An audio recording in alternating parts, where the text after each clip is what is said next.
Is it ever too soon to tailgate? I say weather no. makes a big difference. I'm not tailgating in that weather. Are you? Or this weather with a chance of thunderstorms in the forecast. So it is going to be mild today. Temperatures do hit the low 80s, but you obviously have those low clouds right now. Thunderstorms possible tonight, again tomorrow night. I mean, we're just in this pattern, guys. We're not out of it until the end of the week. So here's what we're watching for potential flash flooding. This is Wednesday into Thursday. We're trying to break it down for you to give you some indication of when the biggest threat is. Arkansas, Louisiana, tomorrow is a big day in terms of heavy rainfall. And here's why. Watch the rain train on in through this area. This is your Wednesday forecast. We're watching for this rain to come in heavy at times. And what you can't see from this forecast radar is that there's so much moisture in the atmosphere that precipitable water is running at record levels for this time of year. So we're looking at a lot of big rain coming in, not to mention the risk for severe weather with damaging winds and hail and the isolated tornado risk too. So everything that Steph was telling you about today's forecast shifts into the southeast of Texas tomorrow. So now we look at the stronger winds coming in closer to the coast.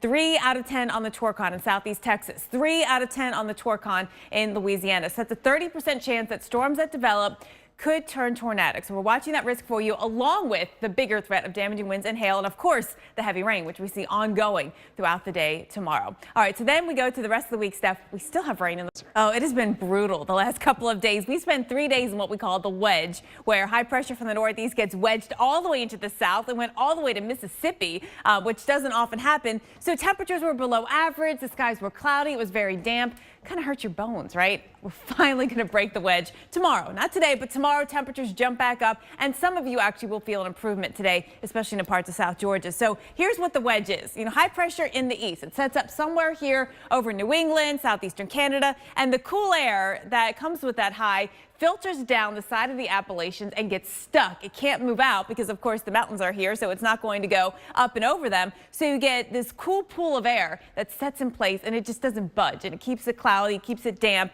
and that's what we've been dealing with since Sunday through the south and east. Here today, we finally start to see the wedge erode from south to north, and tomorrow much better, going up into the upper 70s, 78 in Atlanta. That will feel ground stop for airports nearby Dallas, like Memphis or Albuquerque, Houston. For those flights going into Dallas, there's also a ground delay program, which just delays flights that are all coming into Dallas from across the country. So look, you guys have a tough day ahead with thunderstorms starting right in and out of the gate this morning, and there's more to come throughout the day today. The ground delay program, actually delays could get on average about 90 minutes. So that's going to be a significant delay there throughout today. If you are traveling, be ready for possible delays there. St. Louis, Indianapolis, Detroit, you're also on the list because of rain. But I think DFW will have the biggest impacts just simply because of all the thunderstorms we're expecting here today. And there's more to come, Chris. I mean, we're talking about like Rocky, I feel like, with, you know, basically is what we're looking at here. Well Rainy played. forecast. Part 9.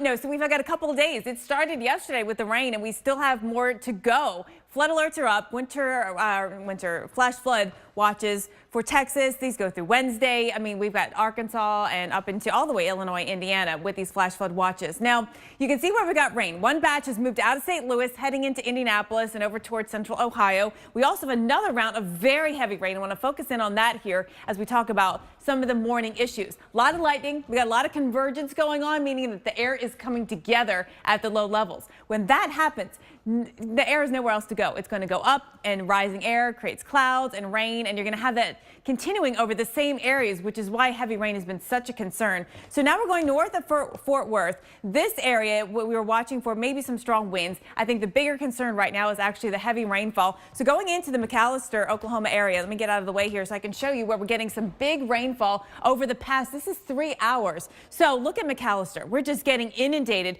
without a break from this rain that's falling at about an inch per hour. Looking at some of these totals across the area, we've seen more than 2.5 inches of rain. Look at Tulsa, St. Louis. We picked up more than 1.5 inches, and there is more to come here. Plus, spring isn't just for severe storms and showers. It is also the season for the auroras. Astrophysicist Paul Sutter joins us now from The Ohio State University with more.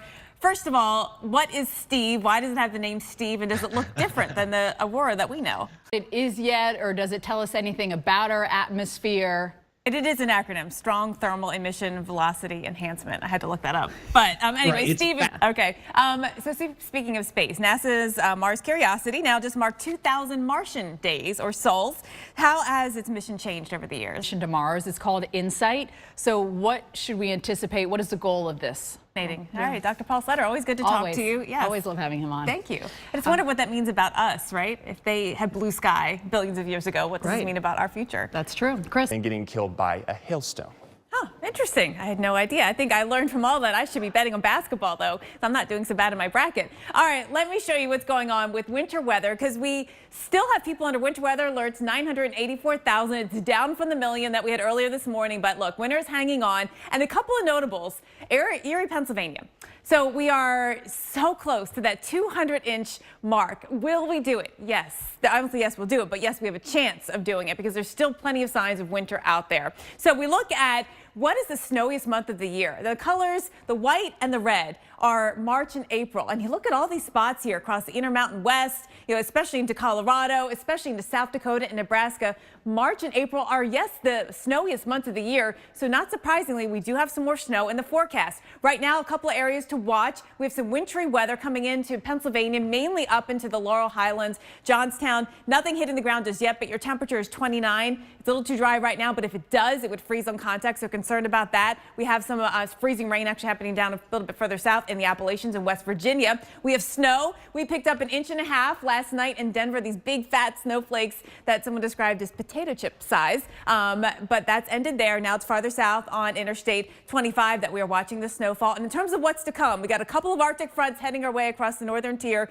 this week and next week. So winter is not over yet.